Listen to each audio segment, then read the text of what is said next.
Sports Talk Chicago, here with Jon Zaghloul, and we are back and ready for today's special guest. He's a two-time World Series champion, six-time MLB All-Star, and the 1988 AL MVP.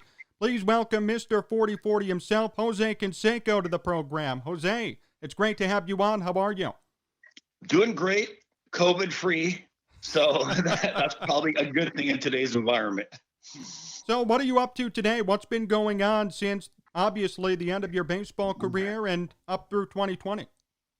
Oh my God, a lot of things. Well, recently signed a deal with Bozer Enterprise, and what they do is they're going to be handling my social media. Also, are involved with handling, Logan Paul, the Paul brothers media. Of course, people heard about Twitter that, of course, Logan Paul was dating my daughter, Josie. Something happened there. They got separated or whatever, broke up. I got involved.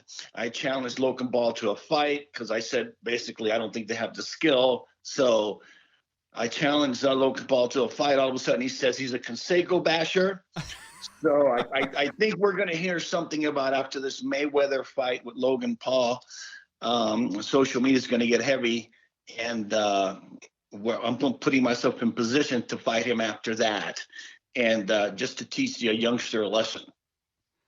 Wait a minute. How did this all start from the very beginning? Fill us in on how you even started talking to him and how this all progressed.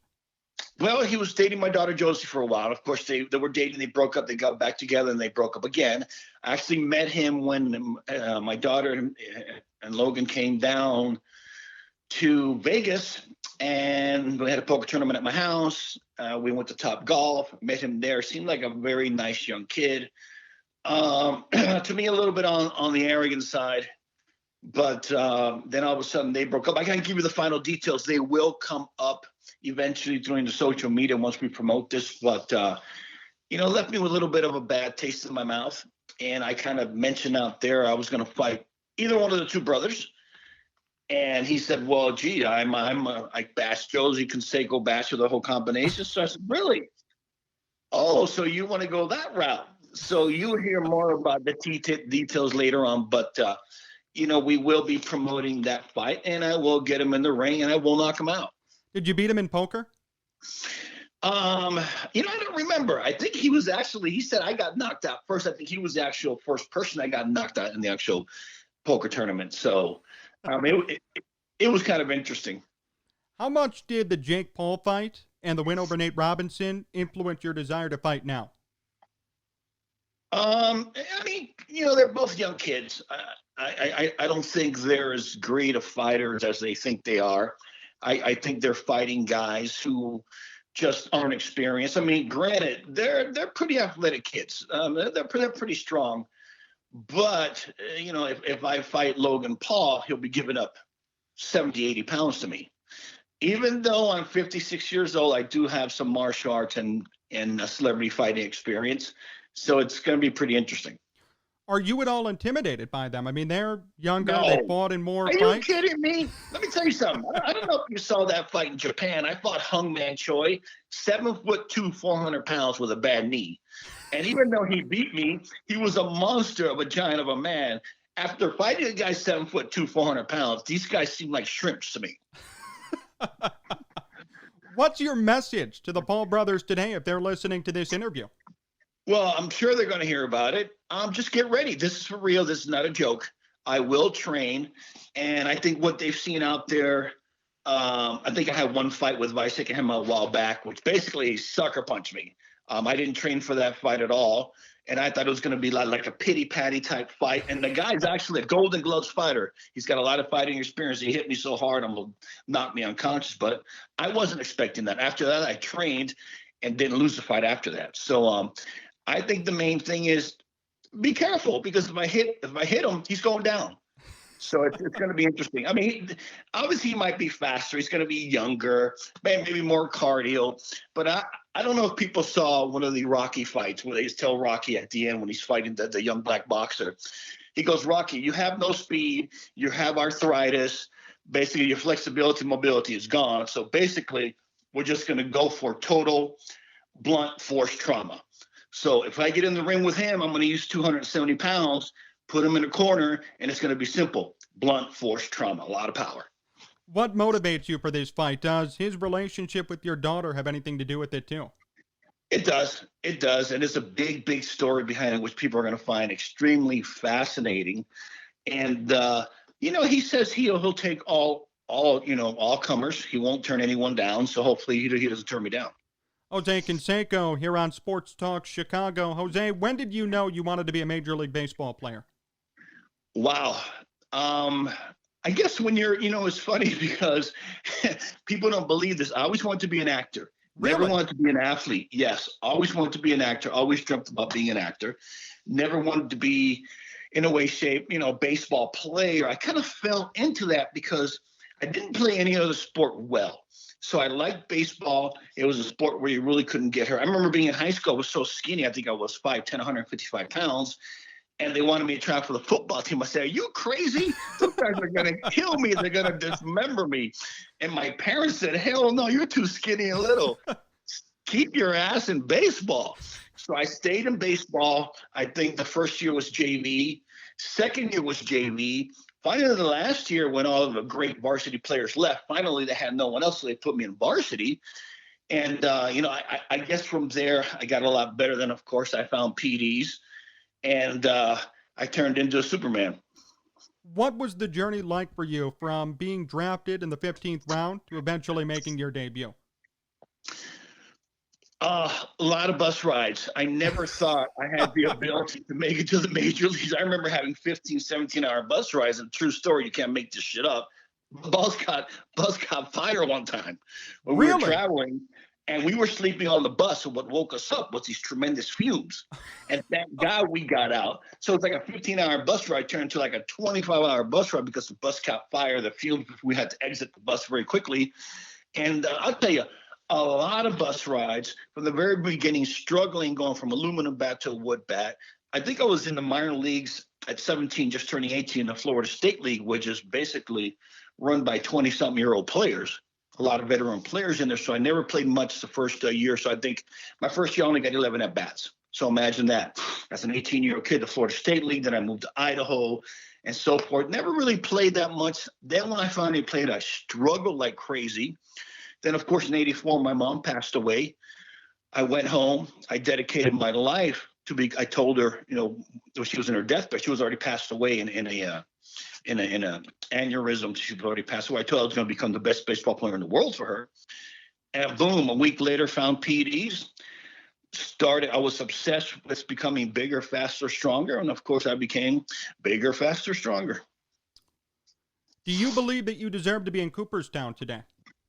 Absolutely not. And I'll tell you why. Just my stats alone don't warrant it.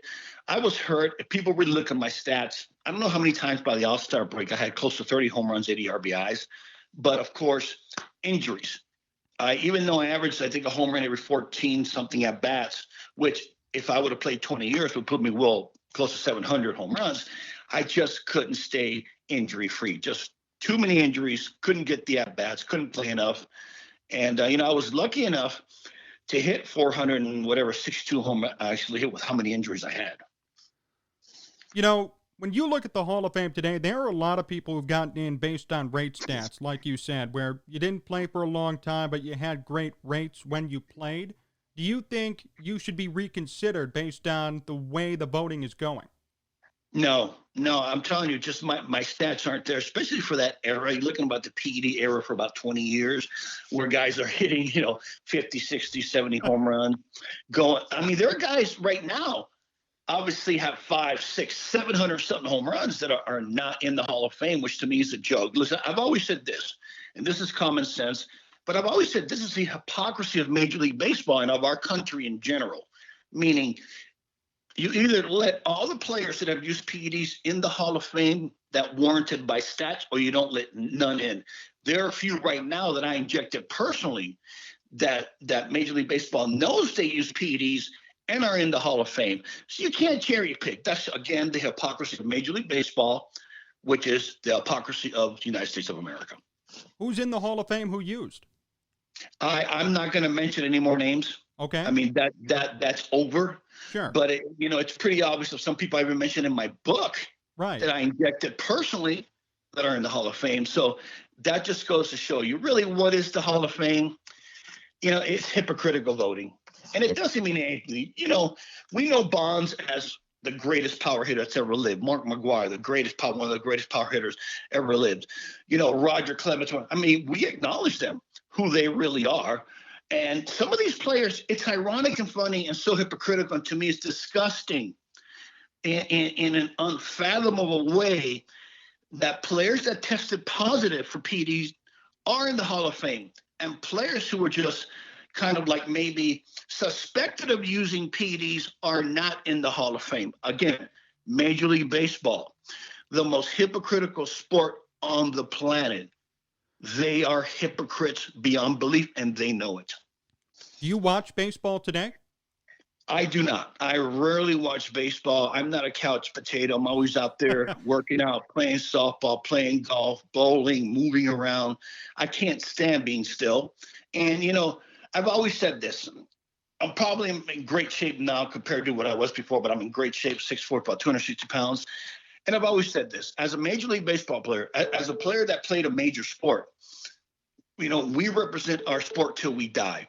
I hate seeing these athletes all of a sudden retire and balloon up to 300, 400 pounds. I think it's disgusting. How do you feel about the game today itself? Do you think, or is part of it the fact that you don't like baseball? You've called it hypocritical. Is that part of the reason why you don't watch too? No, actually, the structure of the game in its fundamental form is the best game in the world. It's the people who run it, the politics behind it, that corrupt the game. How do you feel about Bud Selig being in the Hall of Fame? It's ridiculous. How can an individual, again, the hypocrisy of baseball. Bud Selig knew exactly what was going on in baseball. He was the all overlord, godfather of what went on and what didn't go on. You're going to tell me Bud Selig didn't know, or he never got a report, or he never got coaches and managers or owners saying, oh my God, the PEDs are running rampant in the game of baseball. You got to control them. This is a joke. Again, America, don't be blind. Again, the truth hurts. And again, the monstrous hypocritical values of Major League Baseball rear its ugly head again. How wrong is it to you that Barry Bonds and Roger Clemens aren't in, and the fact that everyone continues to go back and forth on them? Should they be slam dunks, in your opinion? No ifs and buts about it. Absolutely, especially because other players have been inducted into the Hall of Fame that use PEDs. Again, let me repeat myself. Let me be crystal clear. The hypocrisy of Major League Baseball is legendary, and us as players know it. Jose Canseco here on Sports Talk Chicago. Jose, tell us more about what you're up to now, specifically on PH 4040 and the other projects that you're currently pursuing and working on. I have an invention called PX 4040, which is called Power Extended 4040, which I struck a deal again with Bozer Enterprises. Basically, it's a product you put on your right-handed, your lead arm, your left arm. And what it simply does is corrects your swing instantly and accelerates club hit speed through the zone, whether it be softball, baseball, or golf. This thing will come out. You hear about it in the next 6 to 8 months. It's an incredible product. It's not a gimmick. It actually works. It does exactly what it's supposed to do. Are there any deals in place right now? Do you plan on maybe trying to strike a partnership with the MLB or other smaller organizations to get this thing out there? I got a better chance of being abducted by aliens than striking any kind of deal with MLB.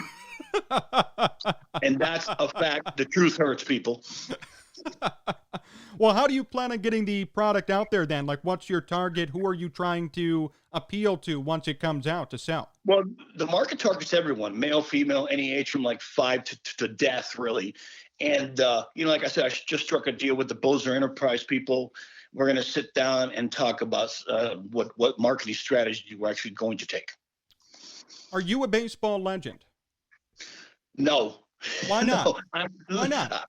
Listen, I'm just a has-been. An ex-baseball player has been that tried to do the best he could in baseball, ran into a lot of landmines, stepped on a lot of landmines. I'm surprised I was able to hit 462 home runs.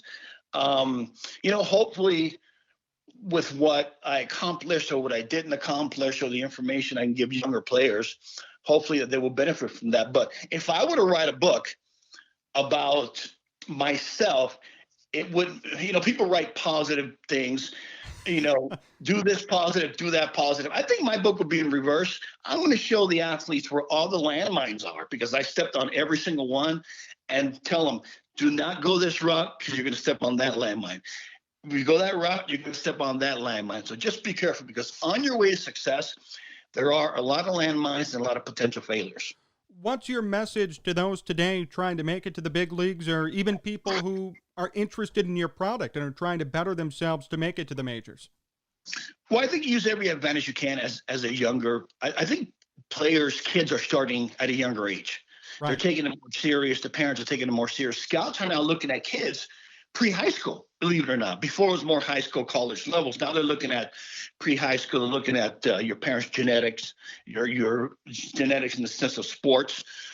They're looking at your growth factors, how you advance, how you adapt, what kind of people you hang around with. So these teams are making such a large investment on these younger players. They're also going for more of the youth movement. So they want to draft a high school kid to get him to the major leagues at 18, 19 years old very quickly, because it's trying to become more attractive to the younger fan demographic. How do you feel about that? I love it. I think that's what Major League Baseball lacks, the youth. If you notice, baseball has changed. When I was around, those big high fives and these things they do now when they hit a double or a triple, kind of like that didn't happen 30, 40 years ago. You would do that 30 years ago. You get hit with a pitch in the middle of the head. So now it's more like the youth movement, the being aggressive, the promoting the game more. So it's completely changed. Did you ever have an epic bat flip that you remember and then maybe turned around your next at bat and got beamed? No. Really? Never. I don't think we ever had tremendous. I mean, I had a couple bat flips here and there, depending on the situation, but usually I might do it when a pitcher threw at me. Maybe a pitcher threw up and he missed. Next time he laid a fastball in the middle of the plate and I hit it 500 feet. Maybe a little bat flip, but that's about it. Who was your favorite pitcher to face back then? Who did you really want to face and you always owned him when you played?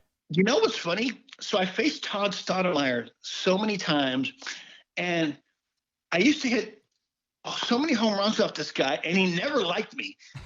I don't know why he would throw at me, and I always liked him. I was like, look at this young, good-looking pitcher on the mound. He looks like a model, throwing 95-mile fastball. For some reason, I liked the guy. But then I hit so many home runs off him, then he became to hate me. He threw at me, and oh my God, you got to be kidding me. It was crazy. Is there a player that you really disliked when you played? No, not really. No, I had respect for all the players. A lot of times I was in awe of, let's say, the Ken Griffey Jr.'s, the Mark McGuire's, the Rafael Palmeiros, the Juan Gonzalez, the Sammy Sosas. I was in awe of those guys. A lot of times I felt weird because, I felt like maybe I wasn't good enough to play at the major league level. And I always feared, there was a strange fear with me of not being successful. So people don't know this, but during the off season, I would work extremely hard. I'd work with sprinting technicians. I mean, I was 6'4", 245 pounds, around 4'2", 940 at one point. So people don't know how hard I really worked out during the off season. Why did you feel that way, though? I mean, you put up great numbers in your career. You obviously belong, but why did you feel like you never did, or you felt like you always needed to get that extra edge to be there? You got to remember, 30, 40 years ago, I think I was one of the very few Cuban players in Major League Baseball. Then Palmeiro came in with me. So there was a lot of pressure to be successful. So it's not like today, minorities back then weren't as accepted, whether it be minority Latin player, minority black player, like they are today. It was a completely different era, completely different time. And I think we had to perform far and beyond and a lot better than the next player. Did you go through anything personally, or did you get attacked because of your heritage when you played? Oh, absolutely. Yeah. It happened in the minor leagues. It happened briefly in the major leagues. No, it happens.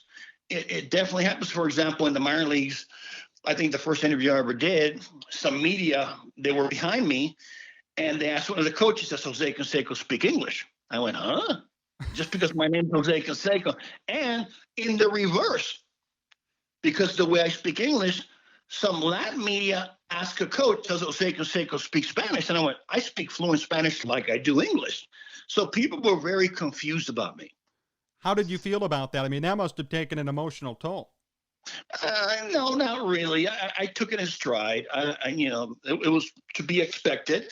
I mean, they saw a Cuban-born athlete come in, look the way I look, 6'4", 245 pounds, hit baseballs 500 feet, and run a 4.29 40. What can you expect? They were trying to dissect me and figure me out every day. What was your time like with the White Sox here in Chicago? That was your last team you played for. I'm curious. Yeah, I was playing independent baseball. I think with the New York Bears, and I think Lee went down, one of their outfielders, and they brought me in, and I played sporadically, even though my stats, if you were to extend those stats over a whole entire season, it'd be 150 RBIs, 40-something home runs, and about 270 batting average. So I did quite well for the time I played for 2 months. All of a sudden, I thought the next year I was going to get a contract with them, and nothing. So it was very difficult to actually accept that. Wow, I didn't even know that. I didn't know that story. How did you feel about that part of it? I mean, you did do well. Why do you think you didn't get a contract? I think by that time I was being blackballed already. I think by that time people knew that I was, of course, the godfather of steroids, educating players and coach and trainers on how to use PEDs properly, how to get people off the actual DO, how to prolong the careers of certain players, how to prevent them from being sore. So I think they finally caught on that I was the guru, and I think slowly but surely I was being squeezed out of the game. Does it frustrate you that some players today who've already used have been brought back and haven't been blackballed? Like Ryan Braun, for example. Braun was caught, he came back. A-Rod wasn't necessarily blackballed. He got suspended, he came back. Does it frustrate you that you were blackballed, but these guys today aren't? No, because you know what? Somebody has to walk that road. Someone has to enter that door first. Somebody has to walk through that door first. Someone has to be the first, and that was me. And of course, the first one always takes the blunt of all the blows. It's made the example of, and it's converted into some type of martyr in some people's eyes. So I understood exactly what was going on, and I accepted it. What would be your evaluation of the steroid era? Did you enjoy playing it? Do you think it was one of the greater eras in baseball history? Well, I think it was one of the more exciting eras in history. If you ask fans, I mean, you're watching guys still do 40-40s, hitting baseballs 550 feet, breaking home run records on the yearly. So if you look at it for the entertainment excitement value, probably the most exciting time in Major League Baseball. I mean, you're looking at these supermen out there, athletes that were just amazing. And I think you had different characters. You had entertainers. You really don't have that. For example, Mike Trout won't even endorse the game of baseball. He won't go out there. He won't promote it. He's a very quiet superstar, best player in baseball. But back then, who would you rather see? If Mike Trout and I were playing in the same field, the same team, Jose Canseco, 6'4", 245 pounds, the fans chanting steroids and I'm flexing at them, that's pure entertainment. That's pure entertainment. That's what the fans pay. They pay for parking. They pay for concessions. They pay for the food. I mean, they want to be entertained. They want to be something. They want to see something out of the ordinary, something freakish. And that's what we do. I think we've lost sight of the fact that no matter whatever teams tell you, no matter whatever coaches tell you, we are entertainers first and foremost. How did the 40-40 season happen? Well, after the 87 season, I told myself I wasn't given the green light. I think I had 15 stolen bases. I got thrown out twice or 4 times, whatever it was. I said, well, I've got the speed. I'm getting a little more knowledge. So during the off season, after the 87 season, I went to the University of Miami and I worked with the sprinting technicians there. And I asked them to teach me how to run properly, teach me how to accelerate my first 2 steps because I'm 6'4", and I needed to accelerate my first step. So they taught me how to accelerate. By the time they taught me, I was the fastest sprinter they had at University of Miami. Wow. So now I can run a 4.2, 4.3 40. So now I go into spring training. I tell the media I want to accomplish the 40-40. They kind of laughed at me. And I didn't think it was a big deal. I thought other players had done the 40-40. I thought it would be a really good stepping stone for me to at least accomplish that, set a goal for myself. But the media said, do you realize no one's ever done it? And I went, oh, shit, did I stick my foot in my mouth? But then I said, you know what? I worked extremely hard. I have the ability. I know I can do it. Just stay healthy, stay in the lineup, and the rest is history. Do you think anyone today could still do it? Or is that stat history, knowing how there's really no emphasis on stolen bases today? Well, I believe yes, but a lot of factors have to come into play. A lot of things have to fall correctly. Number one, you got to stay healthy. You got to hit the 40 home runs. You got to steal the 40 bases. Obviously, you have to combine the actual two. Is it, it's possible. Absolutely. Is it difficult? Well, history has proven that it is very difficult, yes. Jose Canseco, still here on Sports Talk Chicago. Jose, 2 more questions before we finish up. First off, your favorite teammate in baseball was who? Walt Weiss. Loved Walt Weiss, our shortstop. Great guy, great family. Had a great time with him. Great personality. Extremely quiet, extremely nice, extremely cordial. And Jose, before we finish up today, last question. What's the funniest moment that you've been a part of during your baseball career? Oh, my God, that ball that hit off my head. Are you kidding me? So I'll tell you the whole story behind that. I want to hear it. This is the funniest thing ever. So the night before, we went out and we go to Hooters.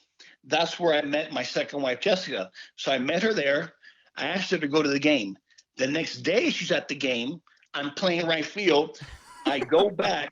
I take my eyes off the ball for a split second. I think I'm going to slam into the wall. When I look up, the ball's already on top of me, hits me off the head. I slam into the wall. When I slam into the wall, I'm looking on the ground around for the ball. When I look to my right, David Holtz is laughing, literally breaking down, laughing at me. And then I realized, oh, shit, did I just hit the ball with my head over the fence? And we were laughing, but you can imagine as we're laughing that whole inning, like laughing during the game. But imagine, I think the next series we had at Yankee Stadium, New York. Can you imagine what I had to deal with? The players, the media in New York. Till today, I still have to deal with that. And of course, at the time I had met Jessica, she kind of asked me, Jose, does that happen all the time? The ball hit off your head? And I was like, yeah, I hit it over, kind of messing around. I go, yeah, I hit it over the fence, so they gave me a home run on my stats. She believed it too. Oh my goodness. Jose, thank you so much for joining me. This was a great interview. Hope everything goes well in your future endeavors. Let's do it again soon too. Thank you so much. Thank you, guys. Take care.